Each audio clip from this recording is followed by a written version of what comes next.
Good save. We're back on track, and I'm chewing someone else's gum. This is Chandler Bing, quick with a joke, quicker with a deflection, the friend who can turn almost any moment, happy, sad, catastrophic, into a punchline before anyone else in the room has time to react. Actually, yesterday I was smoking again. Today I'm smoking still. Friends treats this as his defining charm for 10 seasons. But watch closely, and Chandler's humor isn't really a personality trait. It's a full-time job he took on so early in life that he may not fully remember applying for it. And by face, I don't mean his lap. And by face, I don't mean my ass. Ask Chandler a sincere question and count how many seconds pass before a joke shows up to save him from answering it. Usually it's less than 3. That's not comic timing. That's a reflex built by someone who learned a long time ago that being funny first means nobody gets the chance to hurt you second. Oh, there are great pictures of you standing next to a guy who's going like this. In this video, I'm breaking down Chandler Bing, why his humor started as a direct response to a specific childhood wound, why sarcasm functions as a preemptive strike rather than just a personality quirk, why his career says more about his sense of self than the show ever takes seriously, and what happens the few times something finally gets past the jokes entirely. I can't tell. Whatever it was went back in too quickly. The show tells you exactly where this starts, almost too plainly for how rarely it gets discussed. Chandler's parents announced their divorce at Thanksgiving dinner in front of him as a child. And in that moment, the moment most kids would cry or go quiet or ask why, Chandler makes a joke instead. All right, what's going on there? Oh, that's Parents' Day, first grade. That's me with the janitor, Martin. Where are your parents? Oh, they didn't want to come. The show plays it as an origin story for his humor, and it's worth taking that literally rather than treating it as a cute piece of backstory. A joke at that exact moment does something very specific. It doesn't process the loss. It interrupts it. It takes a moment that was about to become unbearable and redirects the entire room's attention toward Chandler's timing instead of his parents' marriage falling apart in front of him. That's not a coping mechanism a person chooses deliberately. It's closer to a reflex that gets rewarded the first time it works. And Chandler was young enough, and the reward big enough. Laughter, relief, control over an otherwise uncontrollable moment, that the reflex never had a reason to go away. This is just part of a daredevil game that I played called Wait Until the Last Moment Before I Burst and Die. What's worth noticing is how little the show revisits this directly. Other characters get entire arcs built around a single formative wound. Chandler gets one Thanksgiving flashback, referenced occasionally, and then the show mostly just shows you the result for the next 10 seasons without asking you to sit with the cause, which is, in its own way, exactly the pattern the video's about. Even the show flinches from lingering on it. Listen, we had a good run. You know, what was it, 4, 5 months? I mean, that's more than most people have in a lifetime. So goodbye, take care, bye-bye then. Watch how Chandler actually uses humor in conversation, and it's rarely about being clever for its own sake. It's about timing. He makes the joke about himself before someone else can make it, absorbs the hit on his own terms before anyone else gets to land it unexpectedly. Also, got these great salt and pepper shakers from the restaurant. Oh, that's not cool. Dude, none of this is cool.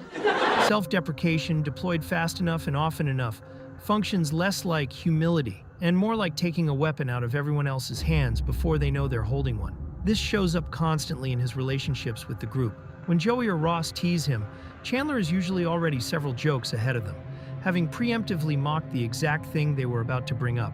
It's a strange kind of control, being the first to say the unflattering thing about yourself so nobody else gets to say it with any real power behind it. If you've already called yourself the joke, nobody else's version can actually land. The cost of this is that sincerity becomes almost structurally unavailable to him in real time. Watch him in moments that call for a straight answer, an actual feeling stated plainly, and you can watch the joke arrive like a reflex, arriving ahead of conscious thought. It's not that Chandler doesn't have real feelings underneath the jokes, it's that the gap between having a feeling and deflecting from it has gotten so short over so many years of practice that there's barely room for the sincere version to surface before the punchline gets there first. Hey, you guys all know what you want to do. I don't. Hey, you guys in the living room all know what you want to do. You know, you have goals, you have dreams. I don't have a dream. For most of the show, nobody, including Chandler, seems entirely sure what his job actually is. He works in statistical analysis and data reconfiguration, a phrase so vague it becomes a running joke, and even his friends can't explain it back to him accurately. It's just, I need something that's more than a job. I need something I really care about.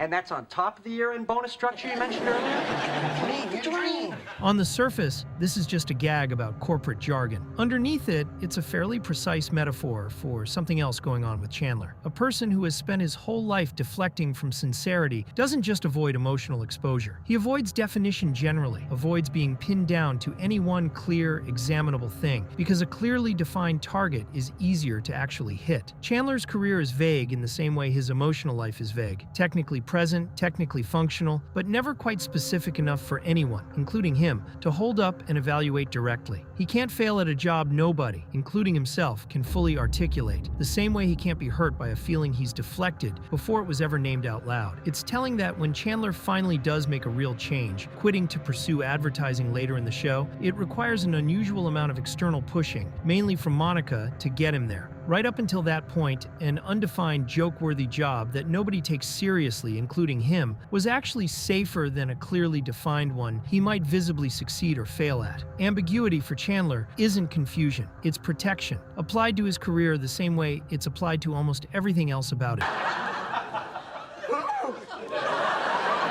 The clearest test of all of this is Monica, and specifically their wedding. Chandler's proposal and vows are set up, true to form, as a joke he almost hides behind entirely, hedging the sincerity right up until the last possible second. And then, notably, he pushes through it anyway, delivering something genuinely earnest, without the usual last-second escape hatch of a punchline. That moment matters more than a single sweet scene in a sitcom. It's the rare instance where the show lets you see the gap between the reflex and the actual person underneath it, and lets Chandler close that gap deliberately, in front of everyone, rather than letting the joke win by default the way it does in almost every other emotionally exposed moment across 10 seasons. Just as telling is the detail you already flagged, the offhand mention that Chandler is seeing a therapist at Monica's urging. It's raised once, briefly, treated almost as a punchline itself, and never followed up on again. But it's worth sitting with what that single line implies. Monica, who knows him better than anyone, apparently doesn't think humor alone